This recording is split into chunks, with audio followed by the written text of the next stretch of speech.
Welcome to the bold analysis. My name is Frank. As Kenya continues to witness waves of protests, majorly by the Gen Zs, on issues surrounding governance and economic matters, the protests seem to have had a spillover effect and a spillover wave to other African and other nations, not just in Africa, but across the globe.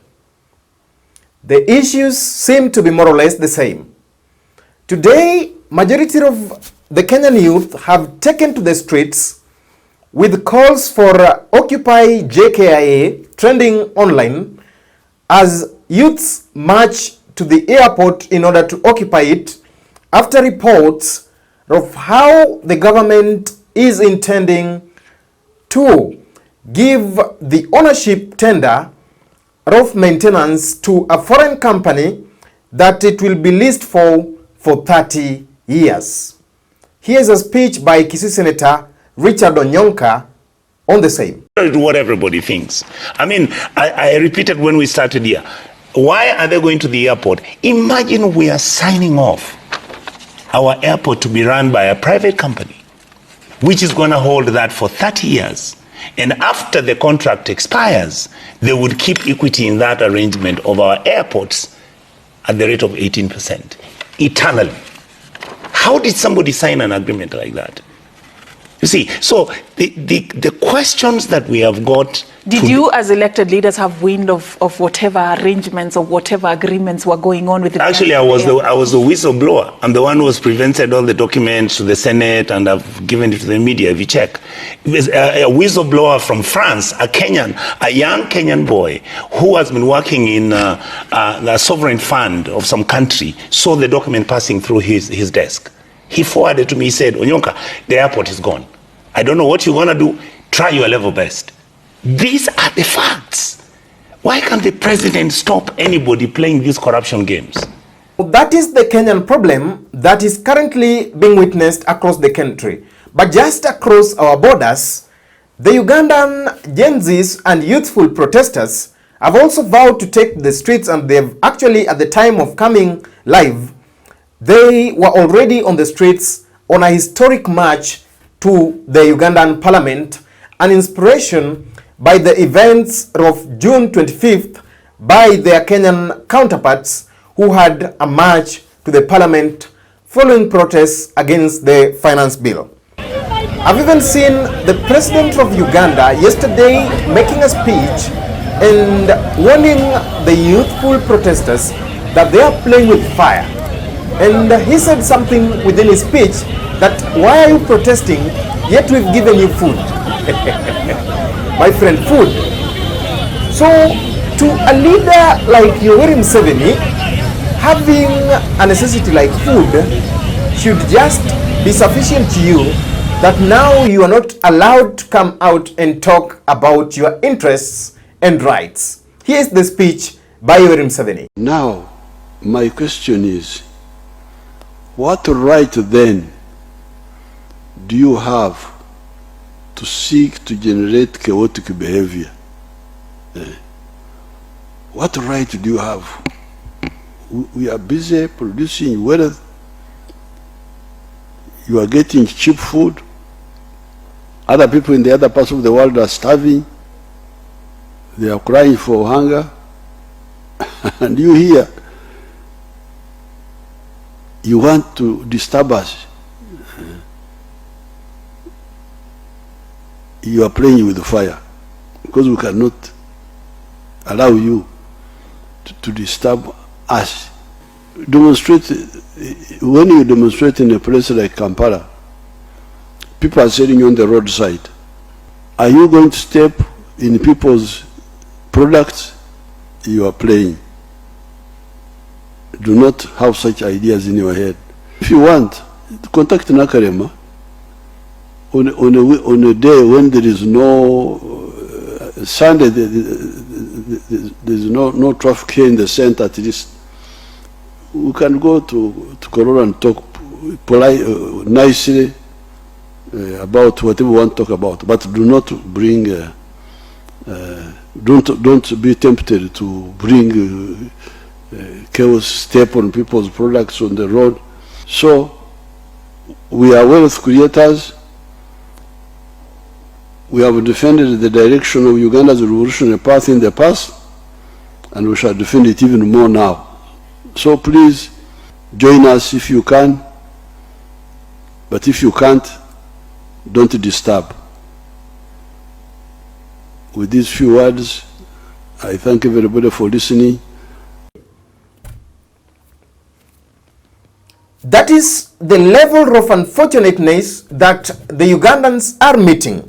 I've just seen the Ugandan, one of the top dailies in the Uganda Daily Monitor, a sister publication of the Daily Nation of Kenya, highlight some of the 7 key pertinent issues that those youth want to be addressed. Number 1, they want the resignation of the Speaker of Ugandan Parliament, Madam Anita.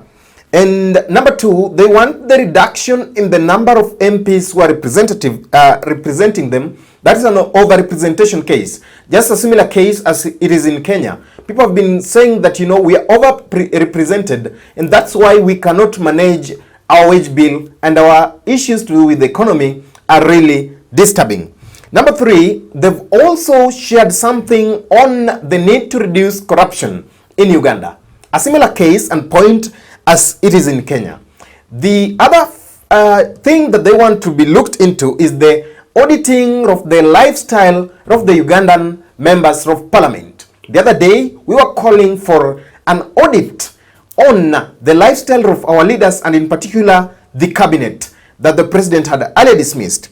The other second last thing that they are talking about is the need for salary cuts for the various leaders within the nationality confines of Uganda.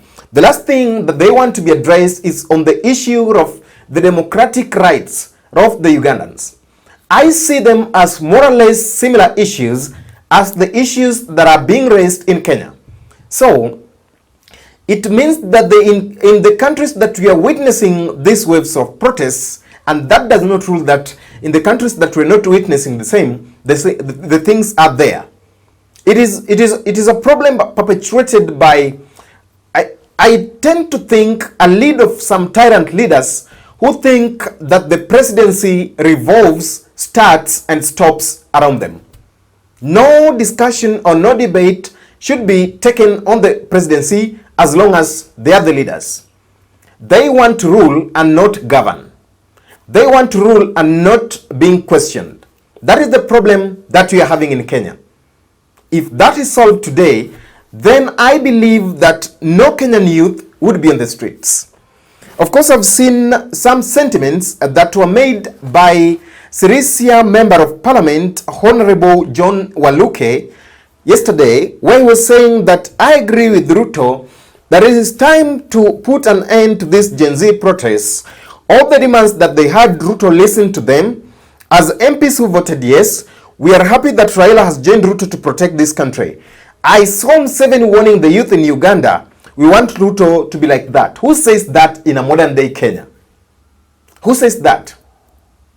Because for one, the constitutional privileges that the Constitution of Kenya gives Kenyans on the right to freedom of speech, protest, and assembly, I don't think if that is what the Ugandan Constitution gives. There must be a difference of operation. So you cannot purport to send the message that you want Kenyans to be dealt with in regards to how other people are dealt with in other parts of the country.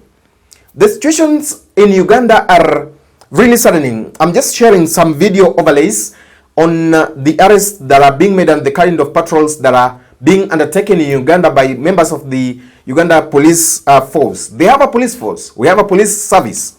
So it is a complete difference.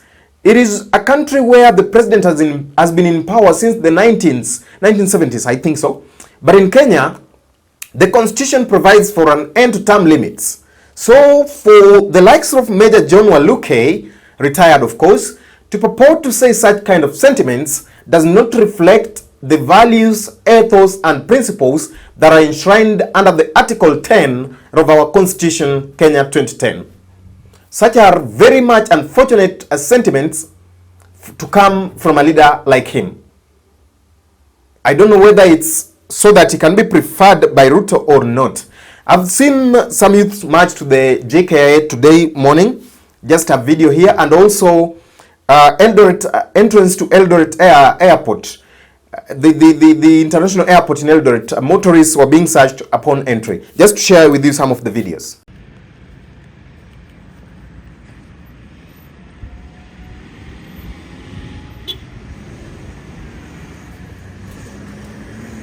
Also, something unfortunate that I've seen is the use of the goons element. There have been reported videos that are circulating online of how goons have armed themselves with weapons in some parts of Kitengela and some parts of Nairobi CBD and anti-Gen Z protesters. And we've said this over and again that we do not need vigilante groups. When people protest, it's the duty of the police to enforce law and order. And therefore, the arming of other youths or other sections of the population to protest against the protesters is what will lead us to something that is even more riskier, because it will now mean that the situation that was happening in Bangladesh, where people came out with weapons and they were not afraid to use those weapons, people are clashing against each other, is very much unprecedented, and we do not want to see that. So on that, the government must take a crackdown on that and see an end to that, lest we get into very much unfortunate situations. So what is the interpretation of the protests that you're witnessing in Kenya, the ones in Uganda and the ones in Bangladesh, where the population came out, the youth came out, and they were saying that, you know, we have a problem where 60% of the jobs are going to a reserve of the population in our country, yet we are going to the school, we are graduating and jobless.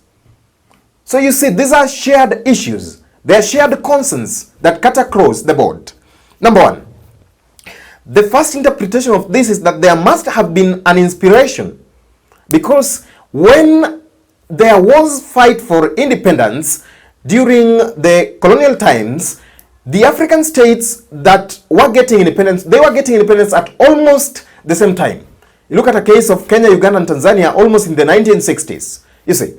So that inspirational. The Gen Zs in Kenya came out, and the Gen Zs in other parts of the world saw that, you know, it is possible. And the leaders in power in these particular countries, not just the president alone, a leader is even an MP, head of parastatal, should know that the populations of these countries are awake and people are awakened. People know their rights. People want the good for their countries. Nobody is an enemy of the country. We should all be patriots, but we can only be patriots in a land that guarantees us that right to life, right to protest, right to accountability, right to fair governance, right to fair legal justice systems. That inspirational spread has spread it across the board. The second interpretation of this is that we can tie it to the first one, that we are having a woke generation that is awake. You see those Gen Zs on the streets, you hear them articulating on the issues that they want to be addressed, then you feel that these people know whatever they are talking about.